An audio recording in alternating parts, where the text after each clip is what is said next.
Yo, I just designed this amazing keyboard. Take a look at this thing. Wow, that's a great looking keyboard, man. The color is really nice. Right? Like, this took so long to design, but man, I love how it turned out. Hey, what are you gonna call that?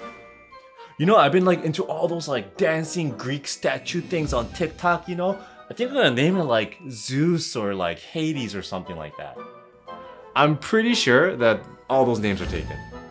Oh, now there's something like Hera or Apollo or something like that. Yep, those are taken too. Ah! Then you shall be named Sisyphus.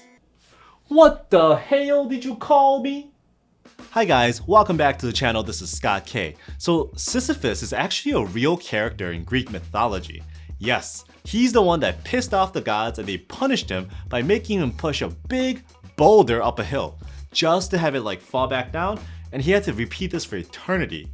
Why would anyone name their keyboard after such a crappy fate?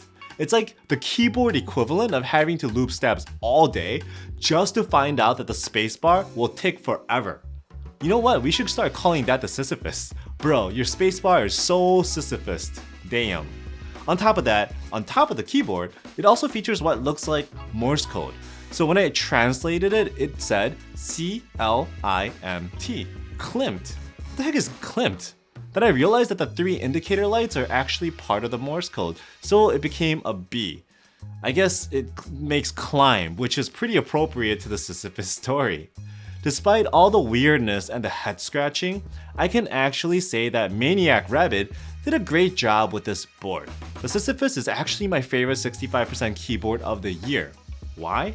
That is what we're about to find out. So let's get started. So right off the bat, you're greeted by this ill-fated poor Sisyphus pushing a boulder up a hill. But inside, it's a happier story. You got some nice components, stuff like hardware, gaskets, stainless steel badging, and also the nicely machined rear accent piece.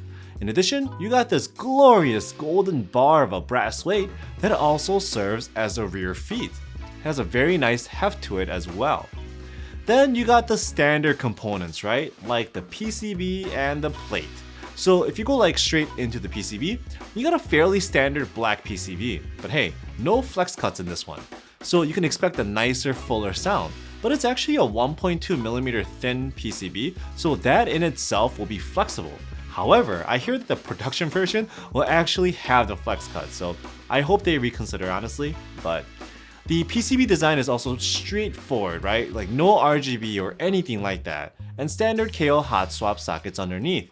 However, that's where the standardness ends. If you take a look, you can see that the PCB of the Sisyphus has a lot of gasket tabs, like a lot, and it surrounds the entire PCB. Well, given that the tabs are actually on the PCB, it also means that this keyboard can be a plateless keyboard. Plus, I was surprised that a premium keyboard didn't come with a daughter board. The USB-C is actually fixed onto the PCB. How will this affect the flex and the comfort? I guess we'll find out, right? Moving on to the plate, I received a stiffer aluminum plate as well as a much softer PC plate as well. Although this PCB didn't have any flex cuts, the plates themselves have it, so you know what? It'll be nice to see that this keyboard can still flex with this.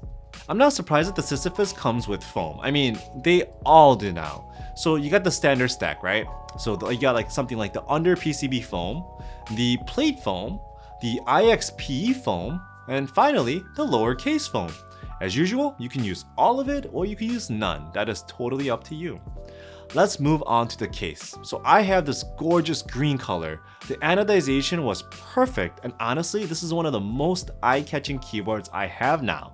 At initial glance, you're like, wait a minute, why is this case so flat? It just looks like a block of flat wood or something. Then you realize that the components you saw earlier has to be assembled on. So first of all, you got this nice stainless steel badging that you have to like screw onto the lower case. Then you got the golden rod that you also have to screw onto the bottom of the case. Although the case itself is like actually on the thinner end, you could tell by kind of hitting it, the golden rod acts like a weight to increase the heft of the board, at the same time creating an angle to make the typing more comfortable. Plus it elevates the case, creating like a lower chamber, so let's see what that does to the sound later. Just looking at the bottom like this, it reminds me of like Loki from the recent Marvel movies, right? The color scheme. It's actually a very nice look in my opinion. So for this keyboard, I'm going to show you 3 different builds. An aluminum build with like no foam at all, a PC build with all the foam, and finally, my favorite one. But before we get to the building, let's go to a quick word from our sponsor today, PCBWay. PCBWay is an online service that helps you print PCBs, do 3D printing, or even CNC machining. If you're an aspiring keyboard designer or whatever else designer, you can take your design and simply upload it to get something made quick. Or, if you have the source code for a PCB that you already have and you need a replacement, you can also get that done as well. They can handle all types of PCBs from your simple single layer designs to multi-layer stacks. Beyond PCBs, if you want to try making your own case, PCBWay can machine that as well. Now, a very exciting new service that PCBWay offers, OEM. Instead of just making a single component, you can actually task PCBWay to be an OEM manufacturer and make the whole thing. They can do anything from PCBs to CNC cases to even assembly. And using global manufacturing, they can offer very competitive prices. Is there a keyboard on the horizon? Well, check out OEM at PCBWay. So for the first build, I will be using absolutely no foam in this one, and it delivers a very interesting result. For the switches, I decided to use a set of looped Epomaker Wisteria linears. Yes, I heard you. Test out the Wisterias, they are so great. Well, here they are, and yes, they do look really nice, and actually, they also do feel and sound great too. So thank you for all the suggestions, I always appreciate all your suggestions. Now for stabilizers, I'm using these interesting M.ONE Stabilizers. You know, I've never tried these before, but they sure do come in some fancy packaging, especially for stabs. But do they work? That we will find out soon. So here's a naked build with nothing in the case or the plates. True OG style. Plus, it's been a hot minute since I saw a keyboard with standoffs. Not a good thing, not a bad thing, you know. This is what the plate and PCB looks like put together. In addition, you can see how the Sisyphus has a billion little gaskets all around the PCB tabs. Actually, it's 20, so it's kind of almost like a billion. Another thing I've noticed is that the Sisyphus is actually a screwless design from the outside. It uses these little hidden screws on the inside perimeter of the upper case to keep the outer design clean. So this is what it looks like once the keyboard is actually fully assembled without keycaps yet. Speaking of keycaps. Now, for this build, I found the absolute perfect keycap set, the Resonance Keycaps by KBDFANS. These are inspired by a calculator, but hey, you know what? Look, the color scheme is just perfect. In addition, some of the keycaps actually have their own like Morse code design as well, matching the top case of the Sisyphus 65 perfectly. This is like a match made in heaven, honestly. I absolutely fell in love with how this keyboard looks. I mean, look at it. The color is just beautiful, and how the keyboard floats on the golden rod, and how the green and brass kind of like works together. My favorite looking 65% this year, hands down. So many keyboards recently just start to look the same now, so like something like this is very much a welcome change for me. On top of that, as mentioned before, this floating style also plays a part in its acoustics. So speaking of acoustics, how does this thing sound? Let's find out.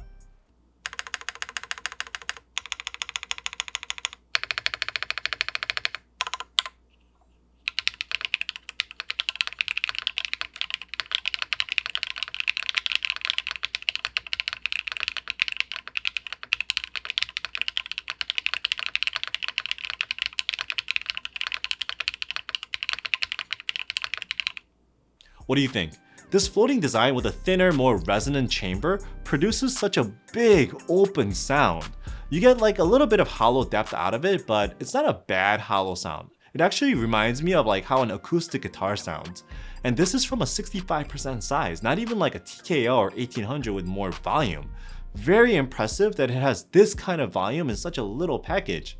Now, even with the stiffer aluminum plate and a million gaskets and the fixed USB port, this baby flexes like everywhere. The fact that the USB-C is isolated and it's like longer, it actually doesn't impact the flex of the keyboard at all. It's a very comfortable board in general to type on. Now that we tried the bare version with nothing in it, what about the PC plate with all the foam? we're going to use the IXP foam provided, the plate foam, as well as the case foams that were provided with the whole pack. So let's check it out now.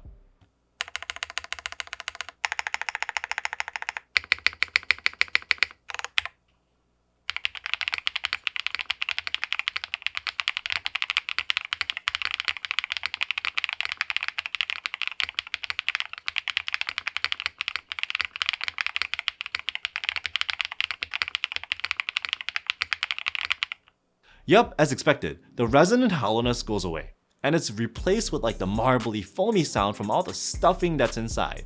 Not a bad sound at all, but still very vibrant and nice and clean.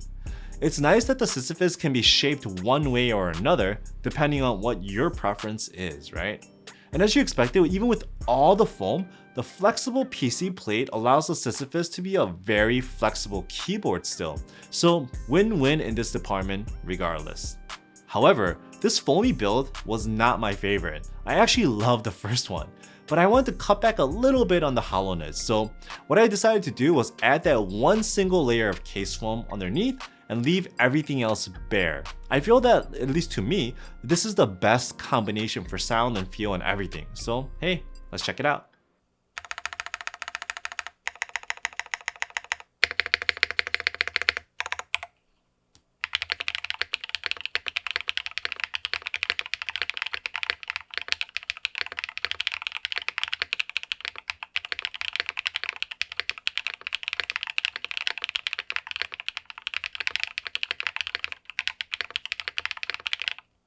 That is it right there. The vibrant, clean sound without the hollowness, the comfortable flex, and the beautiful, unique look. Yep, this is my favorite 65% keyboard of the year. Unless something else phenomenal comes out, I'm pretty sure it'll remain like that, at least for this year. So what is my final thoughts on the Sisyphus 65? I love it. I mean, I've seen so many keyboards lately and many of them are so similar. There's like nothing wrong with them, but they all like kind of look the same, they feel the same, they sound the same. But this guy, no matter what kind of secondary name it has, it delivers a fantastic keyboarding experience.